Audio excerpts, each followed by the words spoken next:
A zona de Campolongo estará conectada coa avenida de Vigo, San Brais e a zona sur de Salcedo a través dos terreos da 11 en Pontevedra. Avanzan a bo ritmo os traballos de urbanización da contorna do Centro de Recursos Educativos. E que nos permite conectar Campolongo coa avenida de Vigo, dando servicio tamén ao quinto instituto, a unha residencia que está facendo Juan 23 nun terreno que se cedeu por parte do Concello xa hai uns anos, a verdade que se fixo moi rapidamente, e conecta tamén San Brais. Segundo os cálculos, os traballos poderían rematar a finais do verán. Xa nos meses de outubro e novembro podería iniciarse a segunda fase, coa creación dun vial perimetral a toda a parcela. A terceira e última contempla a construción dunha rotonda fronte ao edificio central da 11. En fin, é algo moi positivo, é unha forma de permeabilizar a cidade, e ao mesmo tempo, como sabedes, estamos traballando tamén na residencia, facendo esa residencia para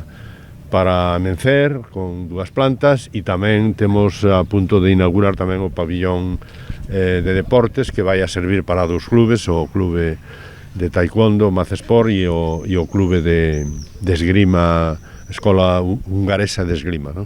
A urbanización abrirá a zona a posible construción de máis de 200 vivendas grazas a un convenio entre o Concello e a 11 que se viu freado pola crise de 2008 e a pandemia. E a cambio o Concello recibe a residencia e o pabillón, non? E permeabiliza a cidade, polo tanto é un convenio que estamos moi satisfeitos e que por cuestións de crisis económicas, 2008, etc., pois se retrasou máis do que quixéramos, non? De xeito paralelo, a 11 está a rehabilitar o centro, un dos 5 que a organización ten en toda España. No, lo estamos rehabilitando, yo creo que estamos ya al final y nuestra gente en el Centro de Recursos Educativos está satisfecha. Ahora está preocupada porque todo el entorno pues sea lo más accesible, que es lógico porque lo necesitamos para que nuestra vida sea un poquito más llevadera. Como pontevedrés, Miguel Carballeda asegurou que este centro se atopa na mellor cidade do mundo e comprometeuse a seguir traballando para que a veciñanza se sinta orgullosa do Centro de Recursos Educativos